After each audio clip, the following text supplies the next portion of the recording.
legendaga anchagina mehr berganmiz. Avtomobilimiz tayyor holatda qilingan ishlarni ko'rsatib, bir obzor qilib beramiz. Amerikanka fari o'rnatib berganmiz, ledlari bilan komplekt, Black Piano oblitsovka hamda to'liq shumizatsiya qilingan. STP mahsulotlaridan foydalangan holatda sifatli, premium qilib shumkalarni bitirib berganmiz. 3-4 sloyli bo'ladi. Даже mana bu polni eng tepasi tartib etgan tepasigacha shumkalar qilingan, ko'rib guvoh bo'lib turibsizlar. Shumkadan tashqari saloniga anchagina mehr berganmiz. Qilingan ishlarini ko'rsatib, bir obzor qilib beramiz. Orqalarga optra farali taqib berganmiz. Orqa polsfera tonirovka qilingan. Malibu 2 rulli original Black Piano variantidan o'rnatib polni podключение qilib berganmiz.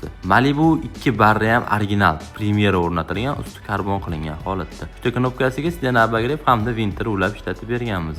Nickel brendi ostidan monitorlar ham o'rnatilgan. Tablolari polni redline qilib tuning qilingan holatda. Tablolarga 3 yil garantiya beriladi. Avtomobilimiz tayyor holatda. Kimgadir shunaqa xizmatlarimiz qiziq bo'ladigan bo'lsa, Max Tuningga murojaat qilaverasizlar.